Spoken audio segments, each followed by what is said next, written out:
¿Quieres conocer más de tus impuestos? ¿Saber tus derechos como contribuyente? Sintonízate en Frecuencia Fiscal, un programa de análisis, difusión e investigación con los contadores públicos Hugo René Ortiz y Luis Alberto Padrón. ¿Eres emprendedor, estudiante o empresario? Frecuencia Fiscal es para ti. Te invitamos a que seas parte de esta nueva cultura en los impuestos. Comenzamos.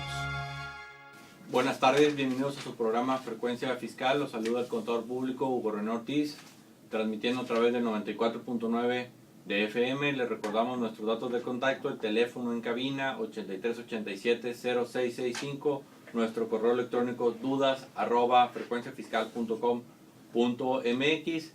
Les recordamos también que a través de YouTube, por ahí está disponible el canal Frecuencia Fiscal. Ahí podrán ver literalmente los programas de radio que hemos grabado en últimas fechas. Entonces, aquellos que no nos puedan sintonizar a la hora del programa a través de YouTube, canal Frecuencia Fiscal, ahí están disponibles. Saludamos a nuestro compañero en cabina, Luis Alberto Padrón. ¿Qué tal, Hugo? ¿Qué tal? ¿Cómo estás, Luis?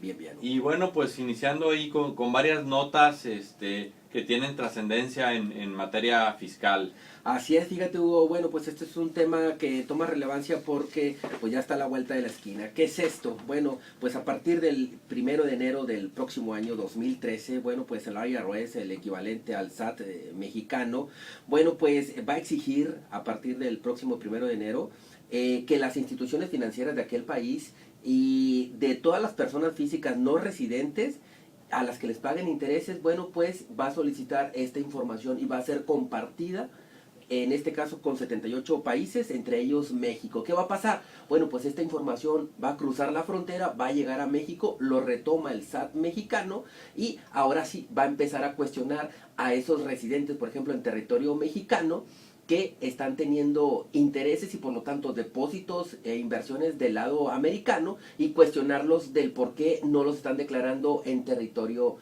mexicano. Así es, sí, es lo que se conoce como el tema FATCA, ¿no? Que Estados Unidos en principio quería información sobre los ciudadanos norteamericanos que tenían inversiones en otras partes del mundo. Entonces, en este caso, México le dijo, ok, yo te paso la información siempre y cuando yo reciba recíprocamente la misma información, ¿no? Es correcto, Hugo. ¿Y qué va a pasar con esto? Bueno, pues va a pasar algo muy similar a lo que hicieron con el IDE, el impuesto a los depósitos en efectivo. Es decir, que en las instituciones financieras mexicanas, bueno, pues volcaron esta información al Servicio de Administración Tributaria, y a su vez creó un programa de regularización 2009, 2010 y ahorita ya vamos casi en la versión 2011. Entonces, allí el SAT, bueno, pues va a hacer lo mismo, ahora sí con las inversiones, en este caso que provengan de los Estados Unidos, va a empezar a cuestionar a los contribuyentes que están siendo omisos, que no están informando de estos flujos de dinero. Así es, sí, porque recordemos que para efectos fiscales, el principio que se graba impuesto en base a la fuente de riqueza mundial. Es decir, si tú eres mexicano y recibes ingresos en Estados Unidos, en España, en Brasil o en cualquier otra parte del mundo, por el hecho de que el principio de fuente de riqueza es mundial, tienes la obligación de considerarlo para efectos fiscales en México y pagar los impuestos correspondientes. Es correcto, Hugo. Y nada más para complementar eso, el SAT va a ir incluso un poquito más allá, va a verificar las empresas de inversionistas, por ejemplo, mexicanos del lado americano, y, por ejemplo, las aportaciones de capital, los incrementos de capital no reportados, bueno, pues también los va a estar cuestionando. Es decir, ¿cómo fondeaste a esa compañía del lado americano? Es decir, ¿de dónde provinieron los recursos? Y si hay discrepancia, bueno, pues van a determinar por ahí algunos ingresos presuntos y determinar por ahí el crédito fiscal. Así es. Esto ya está a la vuelta de la esquina, entonces es conveniente pues familiarizarnos sobre el tema. Si desean información sobre el tema, con gusto envíenos un correo electrónico a dudas@frecuenciafiscal.com.mx y se los haremos llegar. Por ahí también otro de los temas está lo que es el cambio del salario mínimo, y en esta ocasión no es un cambio en el propio salario como tal, sino una modificación de la zona, ¿no? Anteriormente teníamos la zona A, la zona B, que es la que corresponde aquí al estado de Nuevo León, y la zona C. Y a partir del 27 de noviembre se fusionaron la zona A y la zona B para pasar a ser la zona A, y la zona C pasó a ser la zona B. Entonces esto trae cambios pues bastante trascendentales en materia fiscal. Entre ellos, por ejemplo, la cuestión de las personas que están dadas de alta en el IMSS con salario mínimo, pues automáticamente esto va a implicar un incremento en su salario. Así es, Hugo, fíjate, y yo aquí vería un trasfondo incluso hasta político. Es decir, bueno, pues por primera vez en varios años, digo, yo no tengo memoria donde haya un incremento particionado, intermedio en un año. Es decir, naturalmente se daba el 1 de enero y consultando a la IP y demás que ahorita se sienten un poquito relegadas de que, bueno, pues se les informó ya de manera prácticamente oficial. No sé si esto también mueva, Hugo, las estadísticas, por ejemplo, en materia de recuperación del salario real. Es decir, al haber este tipo de movimientos, bueno, pues oficialmente las cifras pareciera que hubo una recuperación en el salario. ¿Por qué? Porque estaría el incremento acumulado del 1 de enero de 2012 más este incremento del pasado 27 de noviembre que aparentemente, bueno, pues recuperan los trabajadores parte del poder adquisitivo. Exactamente, digamos. Cosa que, bueno, pues prácticamente nada más ocurre en el papel, salvo lo que por allí señalas. Otro de los perjuicios también económicos para los contribuyentes, Hugo, pudiera ser, hay que recordar que la mayoría de las multas están impuestas en veces de salario mínimo. Así es. Entonces ahí el fisco anticipadamente estaría recaudando más al momento de imponerte alguna sanción a partir de, pues, desde el pasado 27 de noviembre. Exactamente, entonces aquí nada más mucha atención a aquellas empresas que tienen empleados o personal con salario mínimo, los cuales tengan prestaciones diferentes a las mínimas de la ley. ¿Y a qué me refiero con esto? Aquellos trabajadores que a lo mejor tienen un salario mínimo profesional o que tengan prestaciones diferentes a lo que es los 15 días de aguinaldo, el 25% de la prima vacacional, o que tengan más de un año de antigüedad, pues el incremento del salario mínimo va a ocasionar una modificación en su salario diario integrado para efectos del IMSS. Incluso, por ejemplo, tristemente las personas que están pagando un crédito Infonavit, bueno, pues se van a ver perjudicadas seriamente, ¿no? Porque si los tienen contratado en veces de salario mínimo, bueno, pues por ahí pudieran verse perjudicados. Así es, ¿no? Y esto también en el monto en el que deben, porque recordemos que estos montos los traducen en veces de salario mínimo. Tú debes 5,000 salarios mínimos, X cantidad, entonces al aumentar el salario mínimo, por consiguiente aumenta el monto del crédito. Mejor ya no le sigas porque me vas a hacer llorar. ¿Alguna nota positiva? Digo, estamos cerrando el año y bueno, pues hay que a darle un aliciente al radio escucha. Bueno, una nota positiva, digamos que el día de mañana pues se considera un asueto oficial porque esto es cada 6 años por el cambio de el gobierno, exacto, del Poder Ejecutivo. Y ya entrando en materia y hablando sobre épocas decembrinas y un aliciente para los trabajadores, pues es el aguinaldo, ¿no? Una prestación que se otorga tradicionalmente en el mes de diciembre. Y digo tradicionalmente porque este año hubo empresas que debido al Buen Fin lo entregaron antes para efectos de que sus trabajadores pudieran aprovechar estas épocas, ¿no? Realmente quienes los entregaron antes, bueno, pues fue casi el sector público, incluso pues por decreto presidencial. Luego, pero fíjate, si nos vamos, bueno, pues al origen, a la etimología de qué significa la palabra aguinaldo, bueno, pues la Real Academia de la Lengua señala que es un regalo que se da precisamente en Navidad o en las fiestas de la Epifanía. Básicamente es esto, y que esto, bueno, pues lo recoge nuestra legislación laboral bueno, pues promulgada el 1 de mayo de 1970, ya a 42 años de distancia. Bueno, pues señalaba en su exposición de motivos esta Ley Federal del Trabajo que el pueblo mexicano, derivado de la celebración de las fiestas de diciembre, bueno, pues se obligan a efectuar unos gastos extras, y que derivado de esto, bueno, pues no es suficiente el salario que tenían en ese entonces. Sí, que el salario se va en lo del día a día. Y por disposición de ley, artículo 87, bueno, pues se establece un aguinaldo anual, que el cual debe ser pagado antes del día 20 de diciembre. Y bueno, pues esta disposición está hasta la fecha. Así es, y este aguinaldo consiste en 15 días de salario, ¿no? 15 días de salario, lo cual es el mínimo que marca la ley, pero hay empresas que tienen diferentes prestaciones, ¿no? Pueden ser 20 días, 30 días, etcétera, ¿no? Ok, Hugo, entonces ya establecimos los días a pagar, pero ¿cuál es la fecha límite para el pago del mismo? Tradicionalmente muchas de las personas, bueno, pues establecen, incluso trabajadores, patrones, en la escuela misma nos enseñan que, bueno, pues la fecha límite de pago es el 20 de diciembre de cada año. La ley, si bien refiere la palabra 20 de diciembre, bueno, pues está en un contexto un poco distinto, es decir, a la letra, el artículo 87 establece: los trabajadores tendrán derecho a un aguinaldo anual que deberá pagarse antes del 20 de diciembre, equivalente a 15 días de salario mínimo. Es decir, la fecha límite es el día 19, no es el día 20. Si al día 19 no ha sido pagado, el día 20 el trabajador ya lo puede exigir, y lo va a exigir con incluso una sanción para el patrón por haber incumplido el liquidarlo antes del día 20, es decir, nuestra fecha límite sería el día 19 de diciembre de cada año. Exactamente, ¿no? Y bueno, aquí, ¿quiénes tienen derecho a recibir aguinaldo, no? En principio, pues cualquier trabajador, independientemente si es contratado de manera permanente, de manera temporal, si estuvo trabajando un día, si ha estado trabajando horas, por el hecho de ser trabajador, de tener una subordinación, ya se hace acreedor a este derecho que es el aguinaldo. Así es, Hugo, fíjate, y bueno, pues primero tendríamos que distinguir qué debemos de entender por trabajador. Trabajador, bueno, pues es la persona física que presta a otra física o moral un trabajo personal subordinado. Fíjate, Hugo, y bueno, pues hay una expresión por ahí que dice que lo que no es parejo es chipotudo. Y ahorita hablábamos de esto del anticipo del aguinaldo del Buen Fin, y referíamos que, bueno, pues estos primordialmente fueron otorgados por el gobierno federal a todos sus funcionarios y empleados, pero por ahí hay un decreto, por ejemplo, del 8 que se publicó en el Diario Oficial de la Federación, y en el cual, bueno, pues la Secretaría de Hacienda emite por ahí un decreto en el cual, extrañamente, se les otorga un pago de un aguinaldo, una gratificación a todo el personal administrativo, aun y cuando no califique como trabajador, es decir, aquellas personas que están por honorarios, aquellas personas que están bajo un modelo distinto, y se establece que se deberá hacer extensivo esto por motivos de justicia y equidad, es decir, se vuelan las trancas de lo que establece la ley y están repartiendo nuestras contribuciones a este tipo de personas que están bajo esta modalidad. Y esto va todavía más allá, es decir, ahorita referíamos 15 días como mínimo, que las empresas por la cuestión económica lo establecen como máximo de manera histórica, es decir,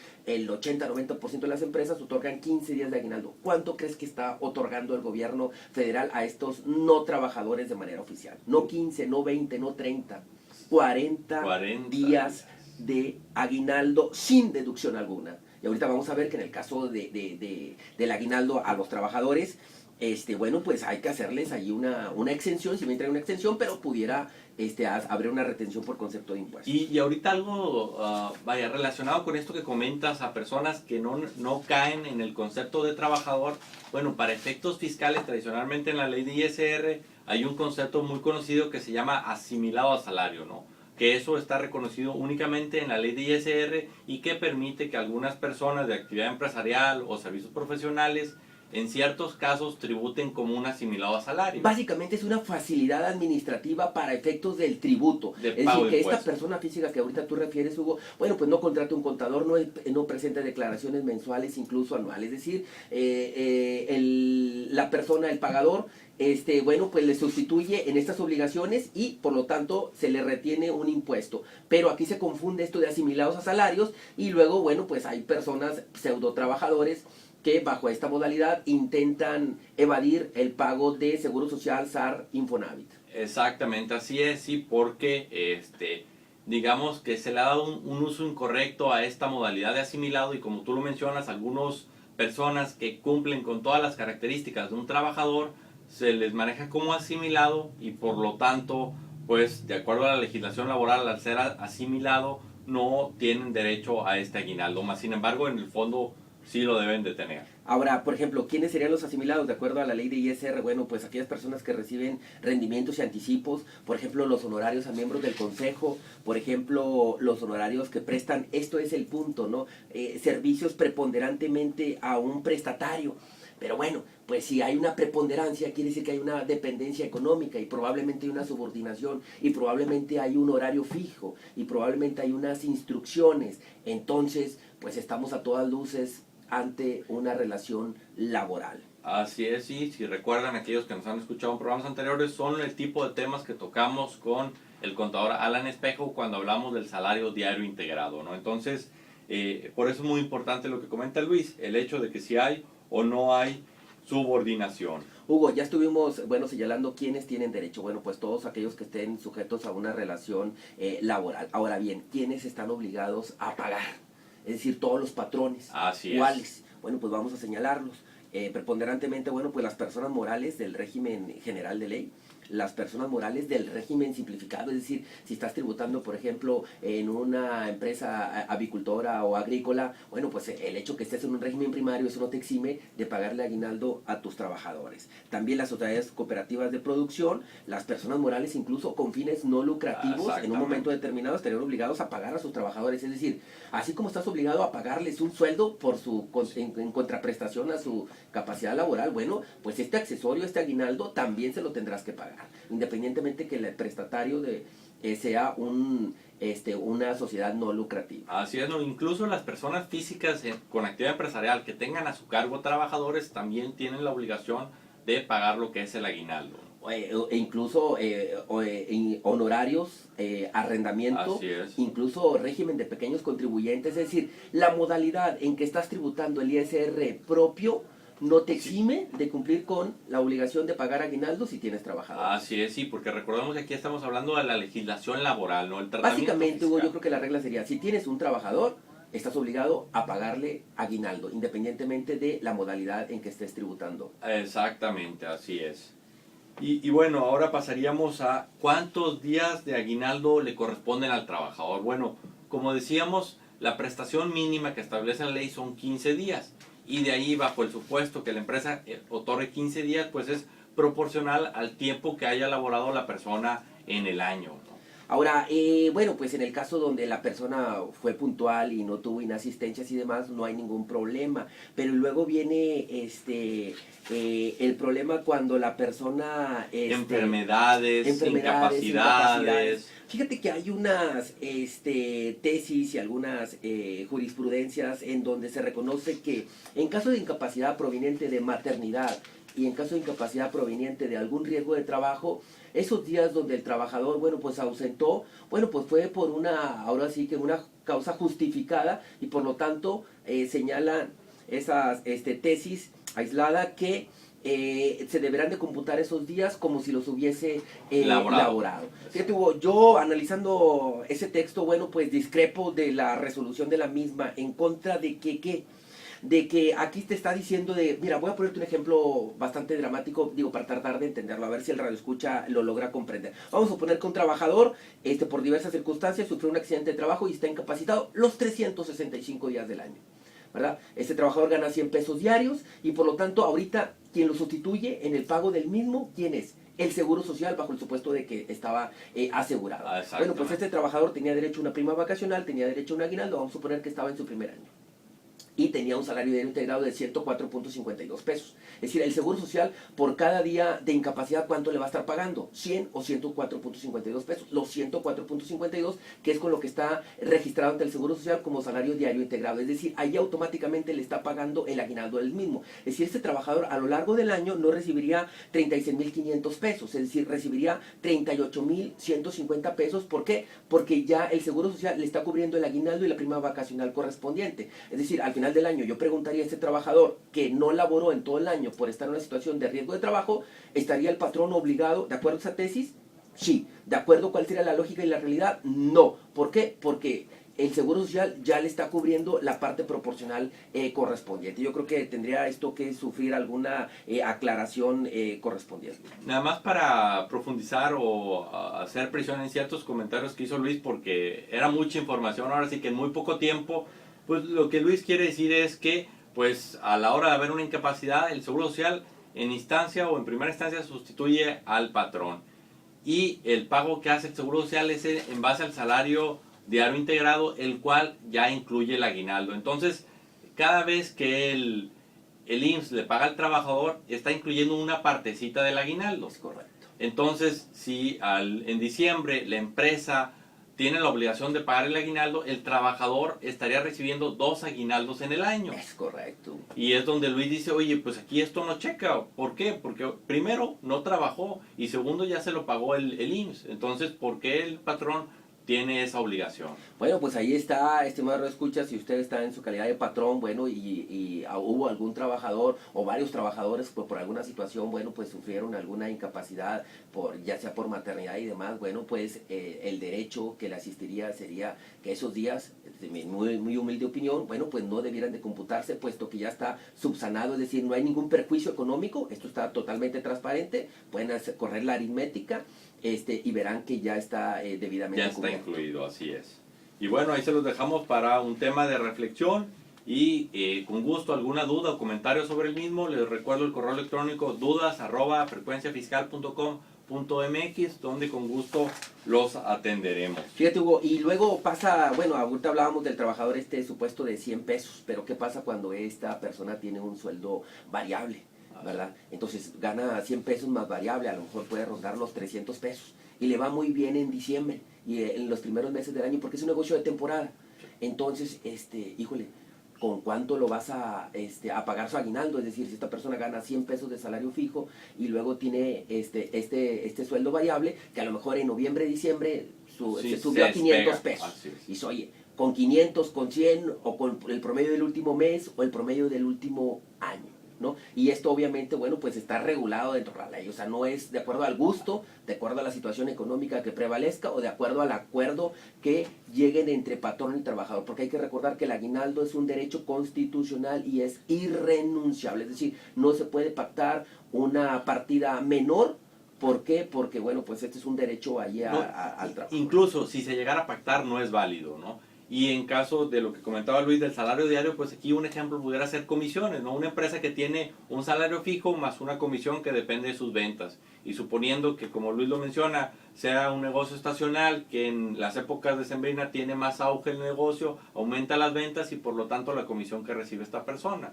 Entonces, ¿qué habría que hacer o cuál sería el procedimiento? Bueno, separar cuál es el ingreso fijo que recibió en el transcurso del año, cuál es el salario variable que recibió cada mes y esto se conocería como un salario mixto. Es correcto. Y lo que es el salario variable se sumaría lo que recibió a lo largo del año, se divide entre 365 para sacar lo que es la parte diaria del salario bajo el supuesto variable. de que el trabajador laboró todo el año. Exactamente, así es correcto, ¿no? Entonces ya tenemos nuestro salario diario variable, nuestro salario diario fijo, sumamos los dos y ese es el salario que consideraríamos para efecto del aguinaldo. Así es, ¿por qué? Porque a lo mejor está el otro caso opuesto, donde el trabajador los primeros meses del año recibe una parte variable muy importante y cierra con 100 pesos los últimos 2 meses. Y luego por ahí el patrón quisiera pagarle el aguinaldo de acuerdo a cómo está cerrando. Oye, ¿cuánto te estoy pagando ahorita? Variable parte cero, te llevas tus 1,500 pesos. Bueno, lo justo, de acuerdo a ley, es esto, ¿no? El promedio del año natural laborado por el trabajador.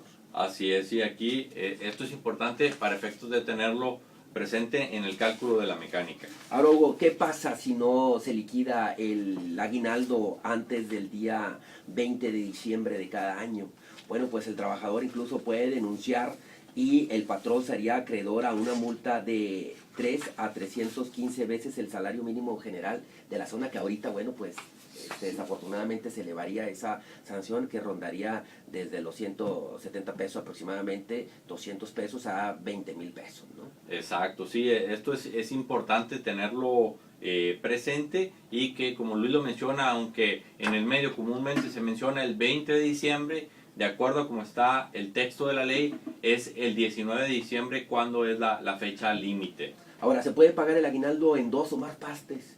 Porque a veces la empresa, bueno, pues no tiene el suficiente dinero para el día 19. La respuesta es sí. Tan es así que, bueno, pues estaba esa conminación por parte del gobierno federal a que anticiparas al Buen Fin el aguinaldo. Que si la empresa no lo pudo hacer, bueno, pues a lo mejor ahorita al 30 de noviembre, y bien valdría la pena anticipar a lo mejor la mitad del aguinaldo y luego antes del día 19 liquidar el resto. ¿Para qué? Bueno, pues para que la persona haga unas compras administradas, ¿no? De sus gastos navideños. Exactamente, sí. Vaya, reiteramos, la fecha límite es el 19 de diciembre, entonces de ahí pues tiene oportunidad la empresa o el patrón para cumplir con esta obligación. Así es, Hugo. Bueno, Luis, ya estamos prácticamente por concluir el programa, nada más a lo mejor algunas precisiones en materia fiscal en cuanto al aguinaldo, ¿no? El aguinaldo tiene una parte exenta, es decir, porque al ser una prestación adicional está sujeta a impuestos, pero como tal tiene una parte exenta, que esto equivale a 15 días del salario mínimo.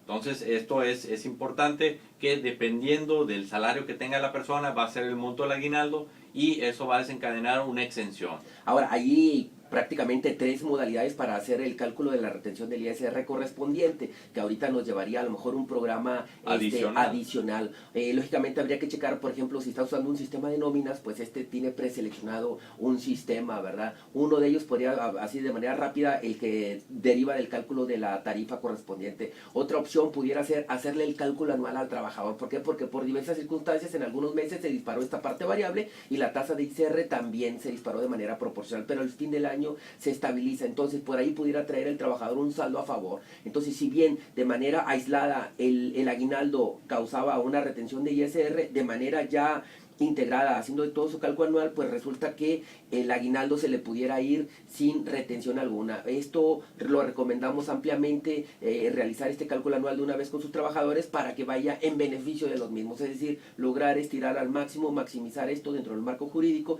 y que al trabajador, bueno, pues se le entregue de manera íntegra, así como hizo el gobierno federal, sin deducción alguna, el aguinaldo correspondiente. Y la tercera modalidad sería hacerlo mensualizado. Por ahí en el reglamento hay una mecánica que en términos generales lo que hace, hoy, si el aguinaldo es una prestación que corresponde al año, bueno, vamos a mensualizarlo, lo agregamos al salario mensual que corresponde, se saca una tasa, una proporción y en base a eso se le aplica al resto del aguinaldo. Y una alerta, Hugo, nada más concatenando para efectos de la ley del Seguro Social, bueno, pues que ahorita hablábamos de estos 100 pesos, el ejemplo que ponía, y donde se integra, ¿no? Pero ¿qué pasa? A lo mejor tú lo integraste bajo el supuesto de 15 días de aguinaldo, pero la empresa le cayó un contrato enorme, y como medida de gratificación a los trabajadores les dan no 30, 40 días, igual que el gobierno federal. Pero ¿qué pasa? Al contador se le va la rola con la felicidad que traía y ¿qué estaría pasando ahí? Tendría que hacer un incremento de salario por la parte variable. Es decir, ¿por qué? Porque nada más alcanzaste a cubrir a lo largo del año, integraste nada más 15 días de salario. Así si pagaste un copete, algo adicional, bueno, pues ese adicional tendrá que pagar el impuesto o la contribución en el mes de diciembre. Sí, esto es porque en el contrato laboral o como lo marca el acuerdo, pues tienen 15 días y al tener algo adicional, pues juega para efectos del IMSS. Hugo, prácticamente se nos terminó el programa. Así es, nos despedimos, les recordamos en YouTube, Frecuencia Fiscal, ahí podrán escuchar este programa. Bien, bueno, pues se despide el contador público Luis Alberto Padrón. Hugo René Ortiz. Que tengan un excelente inicio de fin de semana. Hasta la próxima. Esto fue Frecuencia Fiscal. Te invitamos a seguirnos sintonizando todos los viernes de 2:30 a 3 de la tarde. Gracias.